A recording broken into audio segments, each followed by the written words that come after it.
There is a quiet truth that sits beneath every decision we make and every step we take. The inner picture we carry of ourselves, of life, and of what is possible becomes the quiet architect of our future. Your vision creates your reality is a book that gently but firmly guides the reader back to this truth.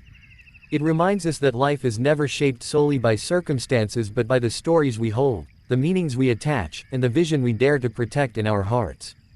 The book is not merely a collection of ideas, it is more like a journey, one that leads the reader inward, toward the blueprint of their destiny that is already waiting within.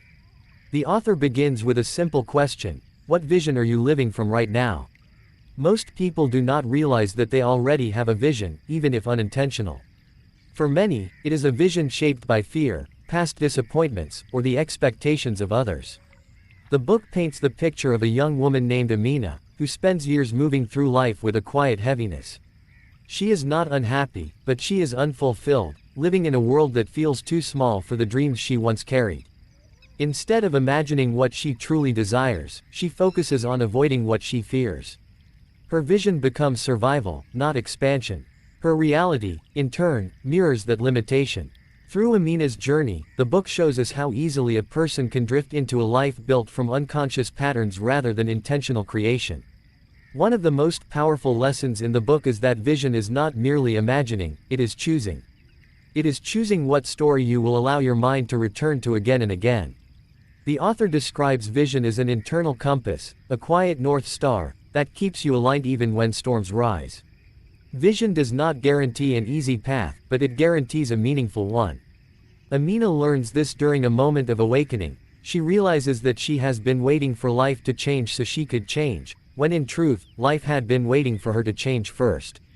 The moment she creates a clear, compelling vision of the life she truly wants, she feels something shift within her. Nothing externally changes immediately, but internally she feels a deep, grounded sense of direction. The book emphasizes that this inner shift is the first step toward outer transformation. The author then examines how vision influences behavior. When a person holds a strong vision, their decisions start aligning with it naturally. This does not require force or endless discipline. Instead, it feels like a quiet pull, like the future calling you forward. For example, Amina begins waking up earlier, not because she forces herself to but because she feels pulled toward her newly imagined life. She begins learning new skills, opening herself to new experiences, and releasing relationships that drain her energy. These changes seem small, but they accumulate. The book beautifully describes it as watering the seed of your destiny. When you water a seed, you do not see growth immediately, but something is happening beneath the surface. Vision is the same. It works first in the unseen before being revealed in the visible reality. Another key message from the book is that every vision requires a period of stretching. The author calls this the desert phase, the uncomfortable middle ground between who you were and who you are becoming. Here, doubts rise. Old identities cling. The world tests your commitment. This phase is where most people give up, not because their vision is impossible but because they mistake temporary discomfort for permanent impossibility. Through Amina's struggles, her fear of failure, her moments of loneliness, her uncertainty about the path ahead, the book shows that growth is not glamorous. It is intimate, raw, and deeply personal. But it is also profoundly transformative. One particularly touching moment occurs when Amina faces a setback that shakes her confidence entirely. She starts questioning whether her vision is unrealistic. She wonders whether she is meant to accept an ordinary life after all. At this point, the author introduces the idea of vision fatigue, the emotional exhaustion that comes when the dream feels far away. The book reassures the reader that this fatigue is not a sign to quit but a sign to rest, reconnect, and recommit. Vision does not ask us to be perfect, it asks us to be consistent. Amina eventually reconnects with her vision by revisiting her why, the deeper purpose behind her desire for a better life. This reawakens her motivation, and she continues forward with renewed strength. What makes the book deeply spiritual is its emphasis on inner alignment. It suggests that creation is not only about action but also about vibration. When your vision is clear but your emotional state contradicts it, progress becomes slow and painful. But when your feelings, thoughts, and actions align with your desired future, life begins to flow. This is not magic, it is the natural consequence of inner coherence. The book shares the metaphor of a river. When you are aligned with your vision, it feels like the current is carrying you. When you are misaligned, it feels like you are swimming upstream. The lesson here is that the journey becomes easier when you stop doubting the direction you have chosen. Another profound insight from the book is the idea that vision requires identity shift. You cannot create a new reality with an old self-image.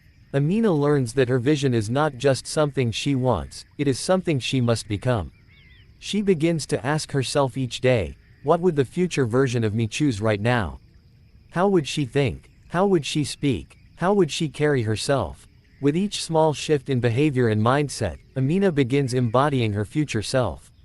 And as she does, life begins to reorganize around her.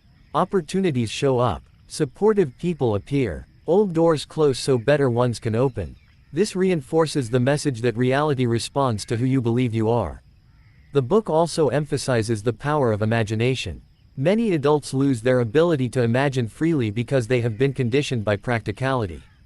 But imagination is the birthplace of all creation. Before anything exists in physical form, it exists in mental form. Amina rekindles her imagination by practicing visualization, journaling her dreams, and allowing herself to feel the emotions of already living the life she desires. This emotional alignment becomes the fuel that carries her forward. The book encourages readers to do the same, reminding them that imagination is not childish, it is essential. As the author says, every great life begins as a vision before it becomes a reality. Later in the book, Amina reaches a stage of transformation where her vision is no longer something fragile she protects, it becomes something powerful that protects her. It becomes her anchor during uncertainty, her compass during confusion, and her source of meaning during challenges. She learns that vision does not eliminate difficulties, but it gives those difficulties purpose. Instead of resisting discomfort, she embraces it as part of her evolution. This shift in perspective marks her true transformation, far more than any external success. By the end of the book, Amina's life has changed significantly, not because she forced life to bend to her will, but because she aligned herself with the version of life that was always meant for her. The message is never that life becomes perfect or friction-free. The message is that life becomes authentic, meaningful, and aligned with one's deepest truth. Amina's journey becomes a mirror for the reader, a gentle reminder that their own vision is waiting for them, ready to guide them toward a more expansive reality. Ultimately, your vision creates your reality as a call to awaken. It invites you to stop living reactively and start living intentionally. It asks you to believe that your dreams are not random, they are invitations from a future that is trying to find you. The book ends with a powerful reflection. When you dare to see beyond your circumstances, life dares to meet you beyond your expectations. It reminds readers that their vision is not just a possibility, it is a responsibility. Because the life you long for is not separate from you, it is an extension of who you are becoming. Reading the book feels like sitting with a wise mentor who speaks gently but truthfully, encouraging you to take ownership of your inner world so your outer world can transform.